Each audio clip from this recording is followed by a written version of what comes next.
பட்டாம்பூச்சி தேவதை. சந்திரன் ஒரு கட்டட தொழிலாளி. ஒரு நாள் கீழே ஒரு பொம்மை கிடந்தது. அழகான பட்டாம்பூச்சி பொம்மை. மகள் ஜோதி ஞாபகம் வந்தது. அவளுக்கு பட்டாம்பூச்சி ரொம்ப பிடிக்கும். எடுத்து வந்து மகளிடம் கொடுத்தார். ஐ என்று கத்தினாள் ஜோதி. பொம்மையை மார்போடு அணைத்தாள். முத்தம் இட்டு கொஞ்சினாள். அழகாக இருக்கு, கழுவி விட்டு விளையாடு ஜோதி, அப்பா சொன்னார். ஜோதி பொம்மையை சுத்தம் செய்தாள். பொம்மை அப்போதுதான் அத்தை கவனித்தாள். ஒரு பக்க இறகை கிழிந்திருந்தது. ஆனால் அதை மிகவும் பிடித்திருந்தது. எந்த நேரமும் கையில் வைத்து இருந்தாள். பட்டாம்பூச்சியை தேவதை என்று அழைத்தாள். தேவதையோடு தினமும் பேசினாள், கதை சொன்னாள். பக்கத்து வீட்டு ஆசிமா இருந்தாள். இருவரும் சேர்ந்து விளையாடினர். ஒரு நாள் ஆசிமா யானை பொம்மை கொண்டு வந்தாள். இந்த பட்டாம்பூச்சி தேவதை பறக்கும். ஆசிமாவிடம் கூறினாள் ஜோதி, இதுக்கு ஒரு இறக்கை இல்லை, இது எப்படி பறக்கும்? பறக்கவே பறக்காது. ஆசிமா சொன்னாள். தேவதையே, நீயும் என்னை போலதானே? நிச்சயம் ஒரு நாள் உன்னை பறக்க வைப்பேன். ஜோதி மனதுக்குள் முடிவு செய்தாள். அம்மாவிடம் பழைய துணி வாங்கினாள்.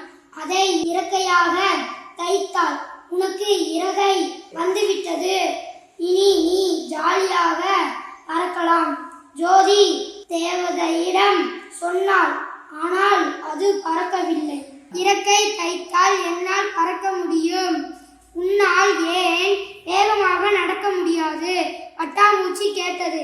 திடீரென்று அது பேசியதை கேட்ட ஜோதிக்கு ஆச்சரியம். வேகமாக நடப்பது என்ன, ஓடக்கூட முடியும் என்று மருத்துவர் சொன்னார். ஆனால் எனக்கு தான் பயம். ஜோதி சொன்னாள். உனக்கு அருணிமா சின்ஹா அக்காவை தெரியுமா? பட்டாம்பூச்சி கேட்டது. தெரியாது, யார் அது? ஜோதி கேட்டாள். அவருக்கும் செயற்கை கால் பொருத்தி இருக்கிறார்.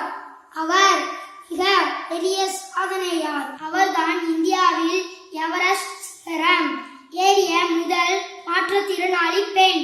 பட்டாம்பூச்சி ஜோதியிடம் சொன்னது. என்னது, எவரெஸ்ட் சிகரமா? எவ்வளவு உயரமான சிகரத்தில் எப்படி ஏறினார்? ஜோதி ஆச்சரியமாக கேட்டாள். தன்னால் ஏற முடியும் என்ற தன்னம்பிக்கை, அதுதான் அவரை ஏற வைத்தது. பட்டாம்பூச்சி சொன்னது. தேவதையே, அவரோட துணிச்சல் எனக்கு ரொம்ப பிடிச்சிருக்கு. ஆனால் என்னால் வேகமாக நடக்க கூட முடியவில்லை. நடந்தால் கால் வலிக்கிறது. ஜோதி சொன்னாள்.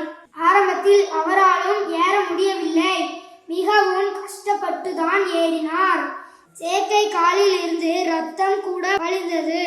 ஆனாலும் தன்னம்பிக்கையுடன் விடாமல் முயற்சி செய்தார். முடிவில் எவரெஸ்ட் சிகரத்தை அடைந்து சாதனை படைத்தார்.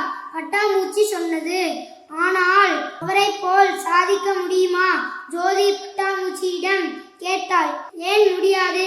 கண்டிப்பாக முடியும். அதற்கு பிறகு அவர் உலகில் 4 பெரிய மலைகளில் ஏறி இருக்கிறார். பட்டாம்பூச்சி சொன்னது. என்னது, 4 பெரிய மலைகளா? ஆச்சரியமாக இருக்கிறதே. ஜோதி சொன்னாள். அதனை செய்ய வேண்டும் என்றால் அவள் அதற்கான இலக்கை தீர்மானித்தாள். இலக்கை நோக்கி தொடர்ந்து முயற்சி செய்தாள். கடுமையாக பயிற்சி செய்தல். இந்த 4ஐயும் செய்தால் எல்லாரும் எல்லாம் செய்ய முடியும். பட்டாம்பூச்சி ஜோதியிடம் சொன்னது. அருணிமா அக்காவின் இலக்கு என்ன? ஜோதி பட்டாம்பூச்சியிடம் கேட்டாள். மொத்தம் 7 மலை ஏறும் இலக்கு. இன்னும் 3 மலை ஏற பயிற்சி எடுக்கின்றாள். பட்டாம்பூச்சி ஜோதியிடம் சொன்னது. என்னாலும் சாதிக்க முடியும், கண்டிப்பாக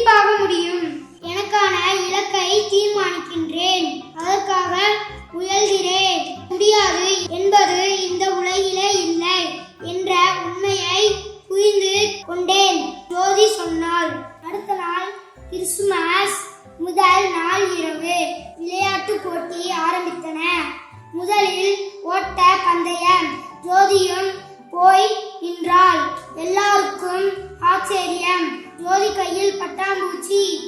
தேவதையே, என்னால் ஓட முடியும், பார்க்கிறாயா என்றால் அவள். ஓட ஆரம்பித்தாள்.